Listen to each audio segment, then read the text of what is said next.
नमस्कार, यार सभी का स्वागत है। साक्षात्कार संख्या 730 730। आज हमारे साथ है राजू राम जी सारण, गांव है रतनसरा, रतनगढ़ तहसील में। तो टाइम देने के लिए बहुत बहुत धन्यवाद है। जयराम जी के साथ आगे बढ़ने से पहले नियमित शर्तें बता दूं। एक तो वीडियो यार.com संपत्ति रहेगा, इसमें जो कुछ कहें उसके आप जिम्मेदार होंगे। इसका कोई व्यवसाय पे हमारी लिखित में नहीं होगा। एक बार इंटरनेट पे एडिट करके अपलोड करके उठाएंगे, ठीक है? तो शुरुआत करें पारिवारिक परिचय से। माता पिता का नाम? श्रवण कुमार सारण और माता का नाम परमेश्वरी देवी। ठीक। और दादाजी का नाम? लेखाराम जी सारण। दादी जी का? भगवानी देवी। और परदादा जी का? परदादा जी का शेराराम जी सारण। और पीछे दादी का? ठीक है। परदादी का तो याद था, भूल गया। ठीक है। और ननिहाल कौन सी जगह है? ननिहाल खारिया। नाना जी का नाम? नाना जी का नाम जयसाराम जी। नानी जी का? नानी जी का नाम कोई बात नहीं। ससुराल कौन सी जगह है? ससुराल छाबड़ी मिट्टी। ठीक है। और सास ससुर का नाम? गणपत राम जमील और बावरी देवी। ठीक है। बहन भाई कितने आप? 2 भाई हैं। ठीक है। नाम क्रम से? बड़ा मेरा भाई है ताराचंद और मैं छोटा हूँ। ठीक है। और धर्मपत्नी का नाम? मंजू देवी। और संतान? 4, 2 लड़की 2 लड़के। नाम क्रम से? बड़ी लड़की है सरोज, उसके बाद में लड़का है राजपाल, उसके बाद में लड़की है पूजा, फिर लड़का है जितेंद्र। सेक्शन प्लस टू में पढ़ाई लिखाई? पढ़ाई लिखाई 10th तक। 10th तक, ठीक है। और उसके बाद में कोई पारिवारिक परिस्थितियाँ बनी या फिर खुद ही रुचि नहीं रही थी? नहीं, खुद ही रुचि नहीं रखी। अच्छा। दिल नहीं था पढ़ने का कि कहीं बाहर जाके काम करेंगे, भी अपना काम करेंगे। ठीक है। तो प्रिय मित्र, कोई प्रिय मित्र? प्रिय मित्र तो एक तो ओम प्रकाश है जो मेरा भाई है, मित्र भी है, पार्टनर है, सब कुछ समझ लो। ठीक। तो वही हम ज़्यादातर साथ ही रहे हैं। ठीक। और कोई प्रिय गुरुजी? गुरुजी तो सारे नहीं रखता उनमें विश्वास। गुरुजी माता पिता ही हैं। ठीक। आदर्श समझते हैं माता। भ्रमण कहाँ किया है? भ्रमण इंडिया में किया है, दिल्ली, कलकत्ता, चंडीगढ़, बॉम्बे, कई जगह गया हूँ। खान पान में कोई विशेष? खान पान में ये अपना देसी खाना। फलों में फल तो सेब वगैरह जो भी है सब। फूल तो मेरे ख्याल से जो अपने खेत में होते हैं ना, रोइडे की अच्छा, चलो। सबसे अच्छे दिखते हैं क्योंकि वो अपने लाल सुर्ख है। हाँ, ठीक है। उधर की। और वार शुभ हो तो कोई? वार कोई भी। अच्छा। मौसम भी मैं ढल जाता हूँ हर मौसम में, बाकी सर्दी मेरे को ज़्यादा अच्छी लगती है। और खेल में कोई रुचि रही है? खेल में कबड्डी खो खो खेली है। अच्छा। कबड्डी में तो मैं स्टेट भी खेला हूँ 2-3 बार का। यहाँ भी खेल लेते हैं, छुट्टी होती है तो। और साहित्य में रुचि तो फिर नहीं। फिल्मों में रुचि रही है? फिल्मों में भी कोई खास नहीं, कभी दोस्तों के साथ या भाई ने बोल के चले देख लिया, तो वैसे कोई खास नहीं। चलो, अच्छी बात है। आजीविका की शुरुआत कब हुई? ये तो देख लो, मतलब शुरुआत से काम करने की। हाँ, काम करने कब ये हुई मेरे ख्याल से 1996 से। 14 साल की उम्र में मैं चंडीगढ़ चला गया था।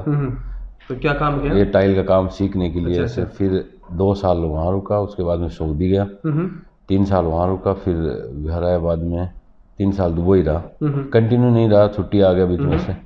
और फिर 2006 में यहाँ ओमान में आया। अभी आयु कितनी आपकी? मेरी 40 साल है। 40 साल है ना। तो ओमान को कैसा पाया आपने? ओमान तो बहुत अच्छा है। आया, पहले स्टार्टिंग में आया तो सपोर्ट थी, लेकिन इतनी नहीं थी। वो मेरे भाई और चाचा जी कंपनी में थे, बाकी कभी उनसे ज़रूरत पड़ी तो लोग काम कर देते थे, आ जाते थे। तो खुद के दम पर ही? हाँ, खुद के दम पर ही किया। और मतलब कुछ हिम्मत दिखाई और कुछ? हाँ, हिम्मत, कुछ सपने थे। लोग सपने ही नहीं देखते तो मतलब ठेकेदार बनेंगे हैं? हाँ, ठेकेदार मान लो, मतलब और कुछ करने का जो जुनून होता है, हम कुछ देखेंगे नहीं तो करेंगे कैसे। दिनचर्या कैसी है आपकी वर्तमान में? दिनचर्या सुबह 5 बजे उठता हूँ, 1.5 घंटे वॉक पे जाता हूँ रोज, और फिर अपने काम रात को जल्दी सो जाते हैं? रात को 10 बजे पहले सो जाते हैं। ठीक है। तो अभी खुद का व्यवसाय है ना? हाँ, खुद का ही है। तो कर्मचारियों का जैसे कि रख रखाव है, उनकी मजदूरी समय पर देना है, कोई इंश्योरेंस वगैरह है, और कपड़े खाने जूते जो होते हैं सब कुछ जो कानून के हिसाब से होता है? कानून के हिसाब से जो होता है वो सब। और सैलरी तो हम टाइम पे देते हैं।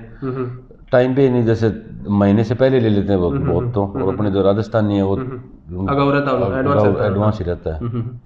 तो आपके यहाँ ज़्यादातर राजस्थानी है? और उसके बाद में बांग्लादेश के भी हैं, पाकिस्तान के भी हैं।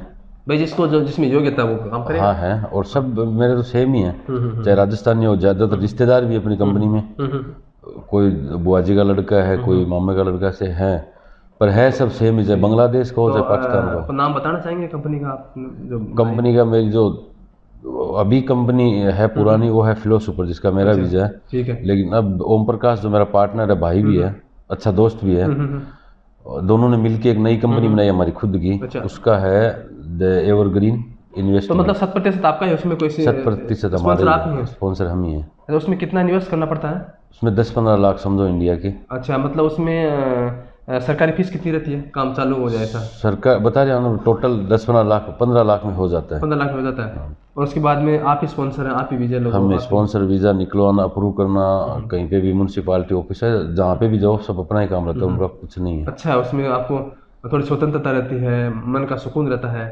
क्यों? हाँ यही है, हम तो बनाना तो नहीं चाह रहे थे, क्योंकि मेरा जो स्पॉन्सर था पहले का और वर्तमान में जो अभी है वो एकदम अच्छा है। आज तक कभी कंप्लेन ही नहीं आई, पैसे अकाउंट में आते हैं तो निकालना लेके तो देना। जो अभी बनाया है उसका क्या नाम है कंपनी का? उसका है the evergreen investment LLC। Dayal investment, मतलब क्या? सर्वकालीन, हाँ, सदाबहार। सदाबहार। ठीक है। तो ओमान से जो आपको अपेक्षाएं थी, आपको उससे ज़्यादा मिला? हाँ उससे ज़्यादा ही मिला है, हाँ। ज़्यादा ही मिला तो है। इसका इनका वातावरण, रहन सहन, कल्चर, संस्कृति, कानून कैसा लगा? कानून, खास करके कानून यहाँ का बहुत अच्छा है। बाकी यहाँ की जो संस्कृति है वो भी बहुत अच्छी है, क्योंकि मैं सऊदी में भी रहा हूँ, दुबई में भी रहा हूँ। यहाँ से जो ओमान के आदमी हैं सबसे अच्छे तो लगे सादगी मुझको। पसंद हाँ, है ना? सीधे सादगी, साथ रहते हैं, हम उनके घर चले जाते हैं। कोई वो नहीं है कि ये हिंदू है या मुसलमान है, ऐसा कुछ है नहीं, नहीं। ऐसा कभी कोई पूछता नहीं? पूछते ही नहीं है, सब दोस्तों की तरह रहते हैं। और मेरे साथ इंडिया भी गए थे घूमने के लिए, अच्छा अच्छा। और अपना कल्चर उनको और भी पसंद आया कि हम 10-20 आदमी एक साथ में बैठ जाते हैं किसी के घर में या मिलने के लिए, ऐसा तो बोला उनके लिए थोड़ा सा आश्चर्यजनक बात रहती है। हाँ। देश की बात करें तो अपना गांव जो है रतनसरा कैसा है, कितना बड़ा है? गांव है, 450 घर है उसमें, और अच्छा है, सब प्यार प्रेम से रहते हैं।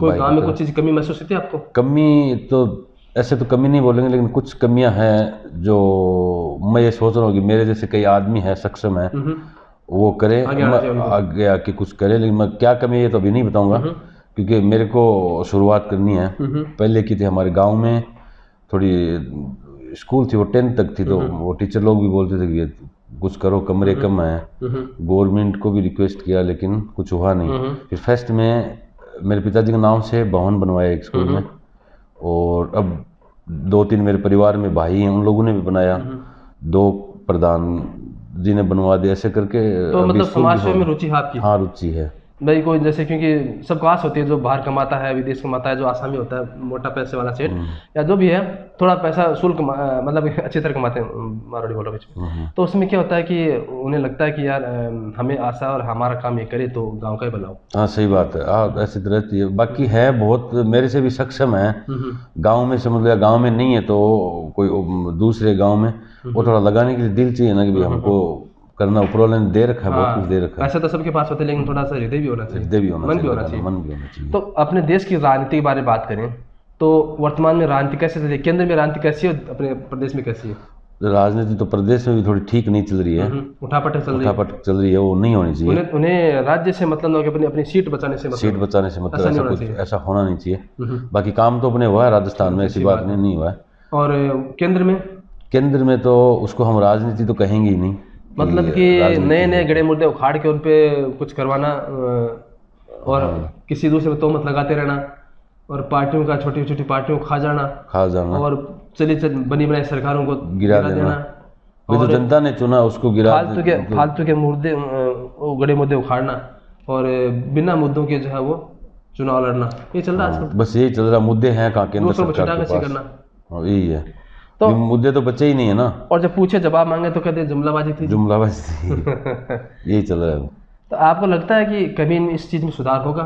सुधार होगा, कोई नया राजनीति, मैं पार्टी विशेष तो हूँ नहीं कि मैं कांग्रेस का हूँ या बीजेपी का हूँ, लेकिन जो अब वर्तमान में सरकार है ये चेंज होएगी, चाहे किसी की भी आए, कांग्रेस की आए या किसी और की आए, कोई अच्छा नेता है, जैसे पहले मनमोहन सिंह थे, ईमानदार आदमी थे। तो आपको लगता है कि गरीबी में, भ्रष्टाचार में और कुशासन में, इसमें कुछ कमी आई है मोदी जाने के बाद में? नहीं, भ्रष्टाचार तो बढ़ा है, कमी कहाँ आई है? नए नए तरीके खोजे लोगों ने, नए नए तरीके खोजे, अभी तो पता ही नहीं चलता है। भ्रष्टाचार ऑनलाइन हो गया, ऑनलाइन हो गया। सर्वव्यापी हो गया है। हाँ, तो इस पर अभी सोच लो आप 10 साल में अगर बीजेपी पहले तो एकदम खत्म थी, ऐसी थी नहीं, तो जिस आज सबसे अमीर पार्टी दुनिया हाँ, तो में, कैसे कहाँ से आते हैं पैसे? कुछ तो किया उन लोगों ने। तो मान लीजिए आप जैसे युवा हैं, अगर आपको मौका मिले तो राजनीति में आना चाहेंगे? नहीं, नहीं, कभी नहीं। ये आपका पसंदीदा विषय नहीं है। बिल्कुल भी नहीं है। तो अर्थव्यवस्था में कोई कह रहे हैं जी बत्ती लगा दी अर्थव्यवस्था में। अभी जैसे 2005 के समय की बात है, यहाँ 100 रुपये के भाव थे ओमान रियाल के, ठीक है, अभी 215-20 हो रहे हैं, है ना। तो पहले 45 रुपये डॉलर में सुना करता था बच्चा 45, 42, 47 35 तक भी कुछ सुने, हुआ करती थी। उसके बाद में वो हो गए अभी 80 हो गए। 80 के पार हो गए अभी। तो आपको नहीं लगता कि हम कुछ ना कुछ हमारा नहीं गया? अभी जैसे ये सरकार चेंज होगी ना, चाहे 5 साल बाद में, 3 साल बाद में हो या 2 साल या और लगे टाइम, तो अमित शाह जी, सोच लो मोदी जी कहते हैं हम तो 50 साल के लिए आए हैं।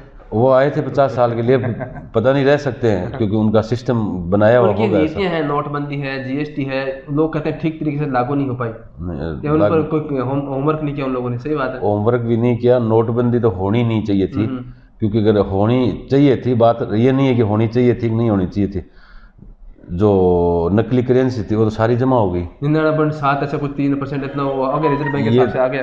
एक बार डाटा दिया था कि कितने पैसे जमा हुए, उसके बाद में उन लोगों ने डाटा ही नहीं दिया कि नहीं, कितने रिजर्व जमा बैंक ने हुए। कहा था 99.3% ऐसे कुछ आ गए थे, तो इसका मतलब सारा सारा आ गया। सारा का सारा नहीं, ज्यादा आ गया। बाकी जो नेपाल में भूटान हमारे करेंसी उनको एक्सेप्ट नहीं किया, शामिल नहीं किया, इसका मतलब तो सब कुछ आ गया ना। तो इसका मतलब काला धन कहाँ था। और ये आए थे गवर्नमेंट में, मतलब इनके पास 2-4 ही तो मुद्दे थे। एक तो कि भ्रष्टाचार ज्यादा हो गया, दूसरा था कि काला धन वापस लेंगे, तो काला धन तो अब तो जो नया डाटा है उसके हिसाब से तो डबल हो गया। और दूसरी बात कर्जा था, बोला हम कर्जा होता नहीं, कर्जा भी डबल हो गया। अब जीएसटी में इन्होंने कहा जी हम बहुत सोच विचार के लेके आए हैं, लेकिन जीएसटी पे उन्होंने कितनी मीटिंगें की, कितनी बार जीएसटी के स्लैब बदल दिए, कभी 12, 8, 10, 15 पता नहीं, बदलते बार मीटिंग हो रहे हैं। तो लगता है इनकी तैयारी नहीं थी वहाँ भी। नहीं, तैयारी भी नहीं थी। और जीएसटी ये ऐसे लेके आए हैं कि जो मिडिल क्लास का बिजनेसमैन है ना, बिजनेस करना चाहता है वो तो कर ही नहीं सकता। और जो है कितने रोजगार चले गए आपको पता है, बेरोजगार हो रहे हैं, पढ़े लिखे बेरोजगार हैं। सही बात है। तो कोई भी कंपनी जैसे मान लीजिए रिलायंस है या और भी कोई कंपनी अडानी जी वाली है, तो वो कोई काम करते हैं और भक्त लोग कहते हैं जी मोदी जी ने कर दिया, या कोई न्यायालय से फैसला आता है कहते हैं जी मोदी के राज में हो गया, तो न्यायालय के फैसले का मोदी से क्या मतलब है? नहीं, कोई सरकार का और न्यायालय का तो कोई मतलब होना ही नहीं चाहिए।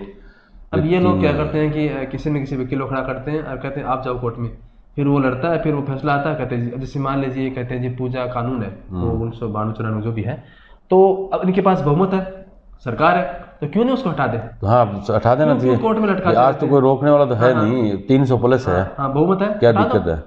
लेकिन कहने का मतलब है कि राजनीति, सब राजनीति लोगों लगाए रखना कि भी इन लोगों को जो सुविधाएं देनी चाहिए ना। धारा 370 इन्होंने हटा दी, अच्छी बात है, स्वागत है। धारा 371 भी हटा के दिखाए ना। हाँ सही है, वो 4-5 राज्यों में और जगह भी था ना, वहाँ घुस नहीं सकते हम 2 दिन, कहीं 2 दिन परमिशन, कहीं महीने पर, अगर कोई हिमाचल है वहाँ आप जमीन नहीं ले सकते। नहीं, हिमाचल है, मेघालय है, कई जगह नहीं ले सकते। नॉर्थ ईस्ट में जो है उधर सार में आप जो जाएंगे तो आपका आप वहाँ के 50 साल रह के भी वहाँ के नहीं है। तो ये चीज़ें जो है एक भारत के सपने में रोड़ा पैदा करती हैं। नहीं, इनको एक्चुअली में ये धारा हटाने से इनको कोई मतलब नहीं था, खाली हिंदू वर्सेस मुस्लिम करना था कि भी हिंदू 60-70% अब मेरी तरफ आ जाए, तो फिर चुनाव तो जीते हुए। आपको लगता है कि ये इस काम में सफल हुए? कुछ हद तक हुए? नहीं हुए तो हैं ही, लेकिन जो बेरोजगार जो लड़के हैं उनको आज पता ही नहीं है कि हम कहाँ जा रहे हैं, क्या कर रहे हैं। सस्ता सा मोबाइल, अच्छा एक सस्ता सा मोबाइल, अरे व्हाट्सएप पर मैसेज बस डाल दो किसी को, फिर आगे पीछे अंधभक्तों की तरह लाइन लग जाती है। ये नहीं पता कि इसका नतीजा क्या होगा। हो रहा ना, देखो आज कहीं डाल दो कि बच्चा चोर है, किसी भी कोई जा रहे 2 आदमी बच्चा चोर है, भले गाड़ी वाले, टावर लगाने वाले, कोई भी हो, और लोग उनको मारने लग जाते हैं। हाँ गलत है, ये हो रहा है ऐसे। पहले कोरोना में नहीं आया था, बोलता है ये मुस्लिम है, वो पता नहीं थूक लगा के बेचता है, ये सब तो ये इनकी फेंका वासा है। मतलब कि ये जो अपनी तकनीक है, इसका जो दुरुपयोग है, इस पर भी लगाम लगनी चाहिए ना। लगाम लगाए कौन? अब यहाँ जैसे यहाँ ऐसा कुछ नहीं होता। नहीं, यहाँ तो नहीं होता ऐसा कुछ, सबको भय है कानून का भय है। यहाँ कुछ चीजें अगर होती हैं तो कि ले दे के नहीं होती है, हेल्प, यही बोलते हैं मैंने तेरी हेल्प की है, और यहाँ के लोग हेल्प करते हैं। अपने तो एक कागज में, एक नाव में कुछ गड़बड़ हो जाती है तो पता नहीं क्या क्या हो जाता है, और यहाँ ऐसा कुछ नहीं है। हमारे यहाँ तो अगर जिंदा इंसान को भी साजिश के तौर पर मृत घोषित करते हैं उनकी जमीन लेने के लिए, तो वो भले गले में तख्ते लगाए उसको जिंदा नहीं घोषित करते, जिंदा नहीं वो घोषित मर ही करते, जाएगा। मर ही जाएगा। तो आपको लगता है कि हमारी कानूनी जटिलताएं कुछ कम होनी चाहिए, और न्यायालय की जो चाल है ना फैसले लेने की वो भी तीव्र होनी चाहिए? तीव्र होनी चाहिए, और थोड़ा सा जो राजनीति हावी होगी ना, ये जो गवर्नमेंट का जो तंत्र है, जैसे चाहे सीबीआई समझ लो, ईडी समझ लो, कोर्ट है, ये पीछे लगाते हैं अपने अपने पक्षों के पीछे। ये तो स्वतंत्र होने चाहिए कम से कम। अगर ये स्वतंत्र होंगे तो कुछ हद तक सही होगा, काम कर पाएंगे ना।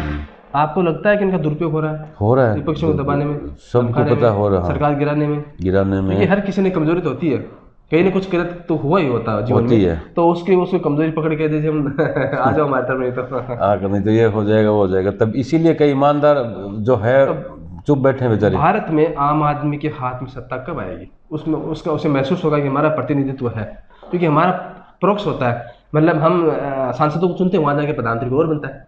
हम प्रधानमंत्री देखो कुछ चीज़ें चेंज करने की, जैसे गवर्नमेंट कौन चलाते हैं? गवर्नमेंट ये नीतियाँ फैसले वगैरह कौन बनाते हैं? जो उसके अंदर IAS IPS जो बैठे हैं बड़े लोग, जैसे राष्ट्रपति हैं। हाँ, राष्ट्र जो भी समझ लो। एक तो जो अपनी एजुकेशन सिस्टम है वो थोड़ा सा सुधरेगा, तो ईमानदार लोग निकल के आएंगे उसमें से।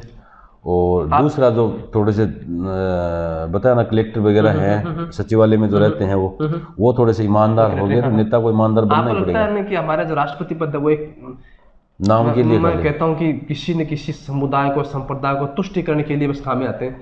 आपने सुना कि पहले कभी किसी ने रामनाथ कोविंद का नाम सुना? नहीं। जब अचानक पता चला, आपको पता ही नहीं था बीजेपी में इस नाम का कोई आदमी है क्या? आपने सुना कि ठीक है वो राज्यपाल सब कुछ सुना कि ज्यादा चर्चित चेहरा थी दफ्तर में? नहीं था ना। नहीं। मतलब कि विपक्ष क्या कर रहा है उसके काट हमारे पास होने चाहिए, बस यही है। बस यही है, हमारी योग्यता से कोई मतलब नहीं। योग्यता से कोई मतलब हमें राष्ट्रपति वो चाहिए जो कि हमारी सुने, क्योंकि राष्ट्रपति पावरफुल है, वो किसी विधायक पर साइन करने से मना कर सकता है, लेकिन ऐसा करेगा तो हमारी खाट खड़ी कर देगा। तो हमें ऐसा राष्ट्रपति चाहिए जो हमारा एक सीधी सिस्टम को हमारा चमचा पिछलग हो। तो ऐसा नहीं लगता कि जैसे अटल बिहारी वाजपेयी उन्होंने बहुत दमदार काम किया था, अब्दुल कलाम आजाद को चुना, उन्होंने स्वतंत्र रूप से काम किया। दूसरा ये क्यों, ये आप समझो ना, जो कांग्रेस के थे पहले ये प्रणब मुखर्जी, तो कई बार कांग्रेस ने जो कोई नीतियां बनाई उसके खिलाफ कहा भी। तो आपको लगता है कि अभी इन्हीं ये 2-3 उदाहरण देखें तो ये कुछ न कुछ ज्यादा ही निरीह सा बन रहा हमारा राष्ट्रपति? किसी कहते नहीं राष्ट्रपति उनकी दया पर काम कर रहा है, दया पर ही काम कर रहा है। तो ऐसा नहीं होना चाहिए, ऐसा होना नहीं चाहिए, क्योंकि राष्ट्रपति इंडिया में मेरे ख्याल से बहुत बड़ा पद है, सबसे टॉपेस्ट वही है, वही होता है, प्रथम नागरिक वही है। अगर वही अगर मतलब कि राजनीतिक रूप से प्रेरित होता है उसके फैसले, उसका चयन, तो फिर मुझे नहीं लगता कि वो कुछ कर पाएगा। नहीं, आज मुझे सुप्रीम कोर्ट है वही। और मुझे इन 2 चयनों से सख्त आपत्ति की, इन 2 चयनों का जो कहते हैं चयन हुआ इन आदमियों का, तो ये मुझे लगता है ठीक है, अब वो बातें अलग, उनकी भावनाएं अलग, वो ये उस कहानियाँ होती है पत्रकारों के हिसाब से, लेकिन योग्यता इनमें कहीं मायने नहीं रखती। नहीं, कोई मायने नहीं रखती, क्योंकि योग्य आदमी होता है वो समर्थ होता है, दिखता है। अब योग्यता नहीं, सामर्थ्य भी दिखनी चाहिए। इनको दोनों फायदे हो गए ना इन चीजों में, एक तो कि भी ये हमारे खिलाफ नहीं जाएंगे नंबर 1, और विपक्ष से काट मिल गई, और दूसरा एक ये भी आदिवासी जो भी कोई थोड़ी सी दूसरी कास्ट से आते हैं तो उनके वोट मिल जाएंगे जो करते हैं। चलो ये राजनीतिक विषय है, हम बड़े विद्यार्थी नहीं है, लेकिन फिर भी क्योंकि हम देशवासी हैं तो हम बात कर सकते हैं। बात भी कर सकते हैं, आवाज़ भी उठा सकते हैं। अभी वो बात अलग, आजकल कोई सुनता नहीं है हमारी।